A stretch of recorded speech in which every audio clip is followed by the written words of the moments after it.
ये खबर मानव रचना ऑनलाइन द्वारा प्रस्तुत की गई है। जब भी भारत के सबसे सफल उद्योगपतियों की बात होती है तो सबसे पहले जिन नामों का जिक्र होता है उनमें मुकेश अंबानी का नाम सबसे ऊपर आता है। रिलायंस इंडस्ट्रीज के नई ऊंचाइयों तक पहुंचाने वाले मुकेश अंबानी सिर्फ अपनी बिजनेस रणनीति के लिए नहीं बल्कि अपनी नेतृत्व शैली और उत्तराधिकार की सोच के लिए भी चर्चा में रहते हैं। हाल ही में रिलायंस इंडस्ट्रीज की एनुअल जनरल मीटिंग यानी AGM में मुकेश अंबानी ने संकेत दिया कि कंपनी में अगली पीढ़ी को नेतृत्व सौंपने की प्रक्रिया अब अंतिम चरण में है, यानी आने वाले समय में रिलायंस की कमान उनके बच्चों के हाथों में और मजबूत होती दिखाई देगी। लेकिन सबसे दिलचस्प बात यह है कि अपने बच्चों को जिम्मेदारी सौंपने का जो तरीका मुकेश अंबानी अपना रहे हैं उसकी प्रेरणा उन्हें अपने पिता रिलायंस के संस्थापक धीरू भाई अंबानी से मिली थी। तो आखिर वह फॉर्मूला क्या है जिसने मुकेश अंबानी को एक सफल उद्योगपति बनाया और जिसे अब वे अगली पीढ़ी तक पहुंचा रहे हैं? आइए जानते हैं। नमस्कार, दैनिक जागरण देख रहे हैं आप और मैं हूं आपके साथ साहिल जायसवाल।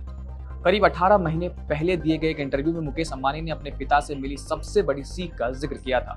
उन्होंने कहा था कि उनके जीवन का सबसे बड़ा फायदा यह रहा कि उनके पिता ने उन्हें फर्स्ट जनरेशन एंटरप्रेन्योर यानी पहली पीढ़ी का उद्यमी माना। इसका मतलब यह था कि धीरू भाई अंबानी ने अपने बेटे को केवल परिवार का बिजनेस संभालने वाला उत्तराधिकारी नहीं समझा बल्कि उन्हें एक ऐसा उद्यमी माना जो अपने दम पर नए अवसर खोज सकता है, नए फैसले ले सकता है और नई कंपनियां खड़ी कर सकता है। यही सोच मुकेश अंबानी की नेतृत्व शैली की सबसे बड़ी पहचान बन गई। उन्होंने कई बार कहा कि किसी भी संस्था को आगे बढ़ाने के लिए नई पीढ़ी को फैसले लेने की आज़ादी देना बेहद जरूरी है। इसलिए वे अपने बच्चों को और कंपनी के युवा उत्तराधिकारियों को केवल निर्देश नहीं देते बल्कि उन्हें खुलकर सोचने और नए प्रयोग करने का मौका भी देते हैं। मुकेश अंबानी का मानना है कि अगर युवा नेतृत्व को अपनी बात रखने, नए विचार देने और जरूरत पड़ने पर वरिष्ठों से असहमति जताने की स्वतंत्रता मिले तभी कोई कंपनी लगातार बदलते समय के साथ आगे बढ़ सकती है। यही वजह है कि रिलायंस जियो डिजिटल बिजनेस और नए वेंचर्स में युवा नेतृत्व की भूमिका लगातार बढ़ती दिखाई दे रही है। उन्होंने कोई तय कॉर्पोरेट ब्लूप्रिंट नहीं थमाया और न ही फैसले पर नियंत्रण रखा। इस भरोसे ने मुकेश अंबानी को समस्याओं का समाधान खुद खोजने की क्षमता दी।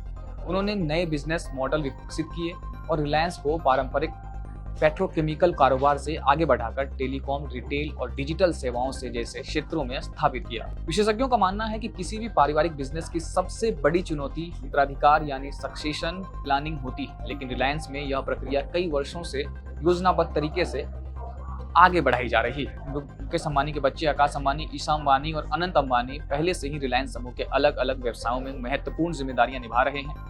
हालिया AGM में मुकेश अंबानी के बयान को इसी प्रक्रिया के अंतिम चरण का संकेत माना जा रहा है। अगर बात मुकेश अंबानी की संपत्ति की करें तो वे भारत के सबसे बड़े उद्योगपतियों में शामिल हैं।